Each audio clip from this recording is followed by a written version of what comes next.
Hey, what's going on guys, welcome back to another monster video. So in today's video, I'm back with the monster analysis. Today, we're going to be doing analysis on the maze monster, which will be available tomorrow, right after the race ends. And this monster looks pretty OP, okay? It does. I'm gonna go ahead and do my analysis in just a second, so I hope you guys are excited. If you are, make sure to drop a like, subscribe, share it with any of your friends.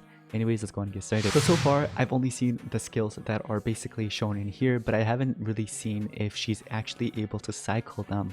And this monster was leaked by a bunch of you guys. You guys told me there's going to be a Madam Fusion, like a Mythic Madam Fusion very soon, sort of in a way, and I was like, oh wow, well that's pretty cool. I mean, we already had a Mythic Madam Fusion, but I'm interested to see what's up.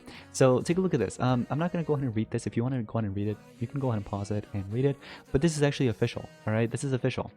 SHADOWYNA. Alright, we're just gonna call it Shadow, okay? So the Shadow monster, one of the skills, apparently you deal low dark damage to the enemy, remove all their status effects, and then you give yourself an extra turn. Alright? So that right there, I've gotta say, it's very good because you're PRing the enemy, dealing some damage, and getting an extra turn. I just wish that didn't deal any damage, okay? I just wish it just PR'd, giving an extra turn, because the problem with that is the enemy could just run, for example, let's say a Mega Taunt, like Snow Growth, right? With Snow Growth, you can run like 7 sins. So when you're PERing, that torture is going to hit you, and that torture could be shock or something else rather than shock, like curse, something really bad, you know what I mean? So I feel like that should have just been PER with an extra turn, but it is what it is. Out of Mind applies total blind and bleeding to all enemies. So you're just applying total blind to everybody with the bleeding, okay? Then you have Hush Spell, which basically deals some damage again, trade disables, and gives an extra turn. See, another problem with that is dealing the damage. I just wish it just trade disabled, that way you're going to be facing another monster like Clutch, for example, trade disabling Clutch, and the enemy has 7 sins, just kicks you. It's going to be bad. And a bunch of other talents, of course, like Hollow Mirror and so on. Shadow Spell applies Light Heater to one enemy, gives an extra turn. This monster really hates light monsters, huh? I mean, she has Dark Element, so it makes sense. So giving the extra turn to your ally, it's basically what Mana Fusion does, except there's no NER with it. So it's not entirely Mana Fusion. She does have, you know, Mana Fusion sort of related skills, but it's not entirely her. But I do like the skills, I've got to say. And besides the skills, take a look at the traits here. So for traits, you have Hardened, that is? Oh yeah. So we have Hardened, it actually tells us right here.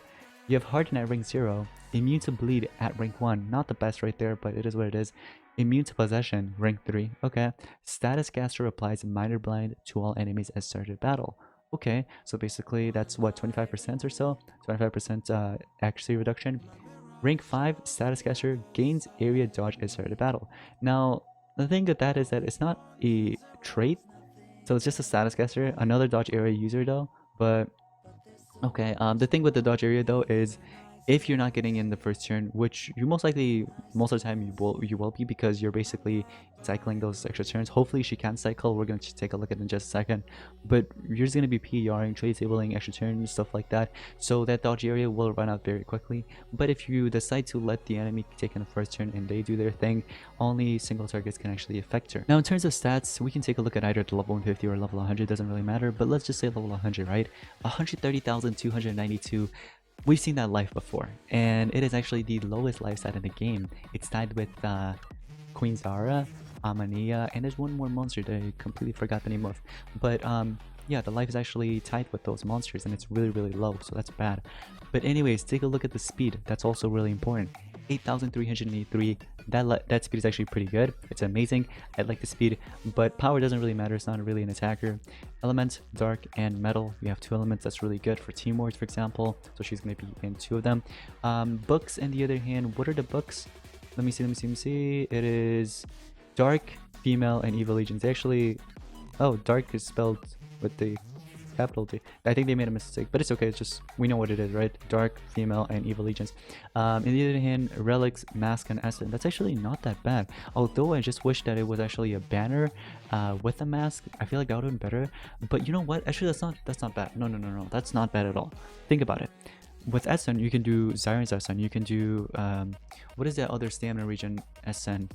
But yeah, so there's a bunch of essence that actually get regenerate stamina, or you can actually play around with a hero lesson, revival one, you know what I mean? So after she dies, she can just come back.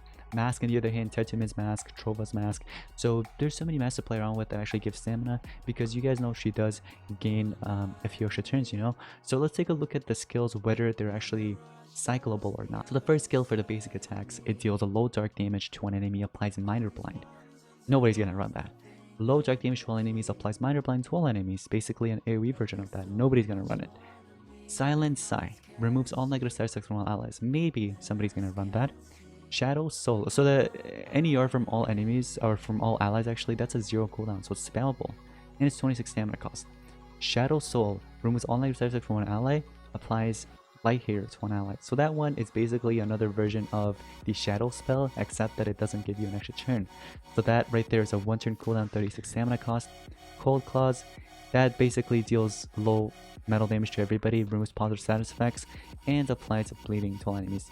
I see that people can actually run Cold Claws, and I would honestly run Cold Claws over the Out of Mind. I would like that. Sure, why not? Now, that is a 2-turn cooldown, as you guys should see, 42 stamina cost. So the cooldown and stamina cost isn't really that crazy.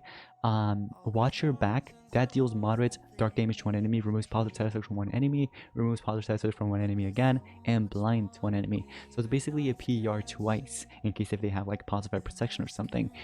So that's a 1 cooldown and 36 stamina cost. Now you also have Hidden Trap, which deals a moderate metal damage to all enemies, applies blind to all enemies, 42 stamina cost with a 2-turn cooldown. Not really a huge fan of that. I would rather go with the AoE total blind. So then you have the NER from all allies, and then Light Hater to all allies. Interesting. Now the cooldown on that is a bit high. That's 3-turn cooldown, 48 stamina cost. So you could run that if you want. And then look at this, tier 4. You have so many other skills. You have low dark damage to an enemy, PR with the extra turn. That's a 2-turn cooldown. And then yes. Okay, so take a look at this, guys. Take a look at this, okay?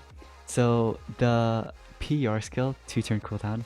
The trade disable to the enemy, giving an extra turn, that's a 1-turn cooldown. So when you see a 1-turn cooldown like that, you know it's gonna be spammable.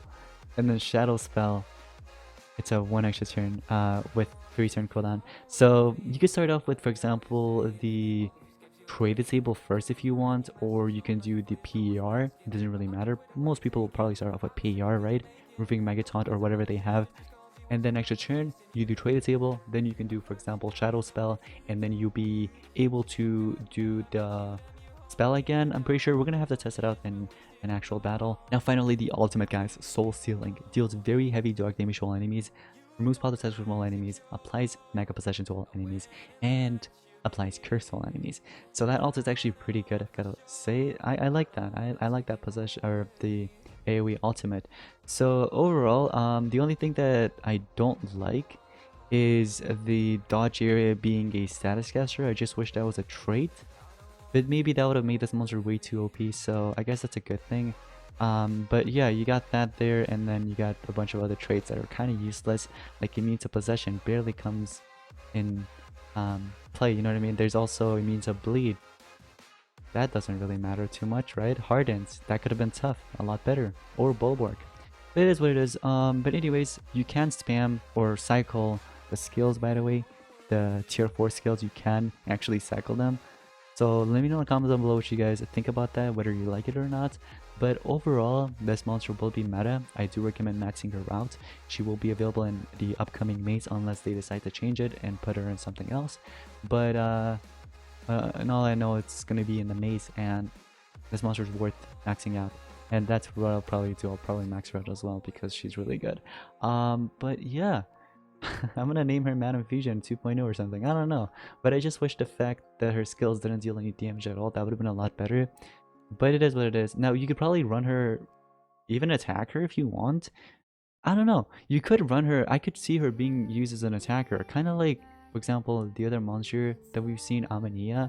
It's supposed to be like a supporter in a way, you know, things like that. But many players decide to run her as an attacker.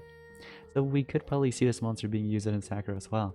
So anyways, guys, that's going to be pretty much it for today's Monster Gens and Monster Analysis. I hope you guys did enjoy it. If you did, make sure to drop a like, subscribe, Anyways, I'll see you guys in the next one. Peace out.